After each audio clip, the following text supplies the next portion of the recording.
Halo sahabat GKI Kayu Putih, sebelum kita merenungkan firman Tuhan, mari kita berdoa. Ya Bapa, terangilah hidup kami dengan firman-Mu dan tolonglah kami agar kami bisa menjadi pelaku-pelaku firman di dalam hidup kami masing-masing. Di dalam nama Tuhan Yesus kami berdoa. Amin. Saya akan membacakan satu bagian kitab suci dari Injil Lukas yang pasalnya yang ke-24, Lukas 24 ayat 48 sampai 53. Kamulah saksi-saksi dari semuanya ini. Lihatlah, aku akan mengirimkan kepadamu apa yang dijanjikan Bapakku. Namun kamu harus tinggal di dalam kota ini sampai kamu diperlengkapi dengan kekuasaan dari tempat tinggi. Yesus membawa mereka keluar kota sampai dekat Betania. Di situ ia mengangkat tangannya dan memberkati mereka. Ketika ia sedang memberkati mereka, ia berpisah dari mereka dan terangkat ke sorga. Mereka sujud menyembah dia, lalu pulang ke Yerusalem dengan sangat bersukacita. Mereka senantiasa berada di dalam bait Allah dan memuliakan Allah.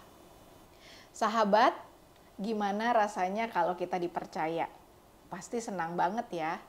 Dan perasaan ini juga ada di dalam hati para murid. Setelah Tuhan Yesus bangkit dan sebelum ia naik ke surga, Tuhan Yesus memberikan berbagai nasihat-nasihat kepada murid-muridnya dan juga mengutus murid-muridnya. Dikatakan kamu adalah saksi-saksi dari semuanya ini. Dan kita tahu bahwa yang diutus oleh Tuhan Yesus bukanlah orang-orang yang sempurna. Ada juga orang-orang yang memang memiliki berbagai pergumulan di hidupnya. Misalnya saja Petrus, Thomas, dan lain sebagainya. Mereka bukan orang-orang yang sempurna, tapi mereka adalah orang yang mau.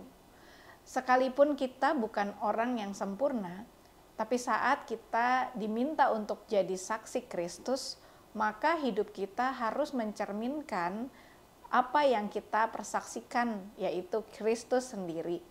Jadi kita tidak bisa bilang seperti ini kan di gereja, saya berbuat baik ya di gereja aja.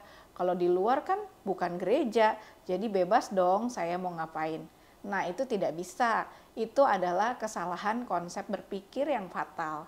Dan yang harus kita ketahui bahwa menjadi saksi Kristus adalah dimanapun kita berada. Ketika kita sudah diberikan kepercayaan seperti ini, maka jagalah kepercayaan itu. Betul bahwa kita bukan orang yang sempurna, tetapi yang penting adalah kita menjadi saksi yang terus setia dan mau berproses kepada Tuhan.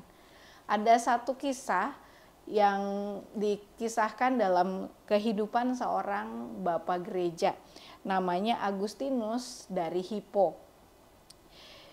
Dia dulunya sebelum menjadi seorang rohaniwan yang percaya kepada Tuhan Yesus dan mengabdikan hidupnya, dulunya dia adalah seorang pendosa. Dia terlibat dalam dosa seksual dan juga dia terjerat dalam hedonisme. Tapi dia sudah merasakan panggilan Tuhan itu sendiri. Sehingga pada satu ketika dia berdoa seperti ini. Tuhan, berikan aku kesucian dan kekuatan untuk menahan nafsu. Tapi jangan sekarang ya Tuhan, nanti aja. Karena aku masih sibuk dengan nafsuku. Hari demi hari dilalui seperti itu. Tetapi panggilan Tuhan itu selalu bergema di dalam hatinya. Sehingga satu waktu dia seperti terdorong untuk membuka kitab suci dan membaca kitab suci itu sendiri.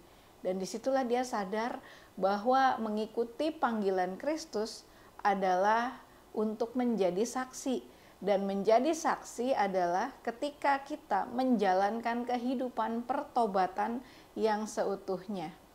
Bisa? Tentu saja, di dalam Tuhan tidak ada yang mustahil. Asal kita mau, kita diperlengkapi untuk menjadi saksi-saksi kebangkitannya. Saya akan menutup dengan sebuah doa dari Agustinus dari Hippo, Bapak Gereja yang tadi. Mari kita berdoa. Ya Allah, betapa lambat aku akhirnya mencintaimu. Oh keindahan lama yang selalu baru. Betapa lambat ya Tuhan kau kucintai. Ketika engkau berada di dalam diriku, aku malah berada di luar. Dan di luar sanalah kau kucari. Aku yang tidak layak dicintai ini, melemparkan diri ke antara hal-hal indah yang kau ciptakan. Dahulu engkau bersamaku, namun aku sendiri malah tidak bersamamu. Segala hal itu membuatku terpisah daripadamu.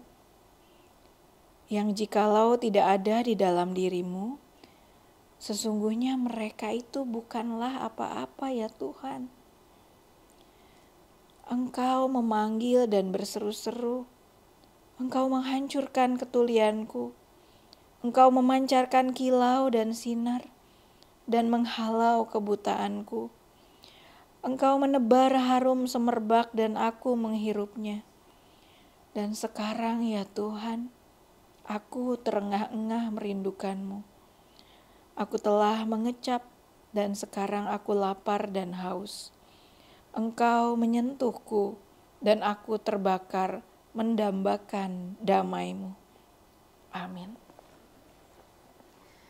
Saudara, selamat menyambut kebangkitan Tuhan Yesus, masa ketika kita dipersiapkan untuk menjadi saksi-saksi Kristus.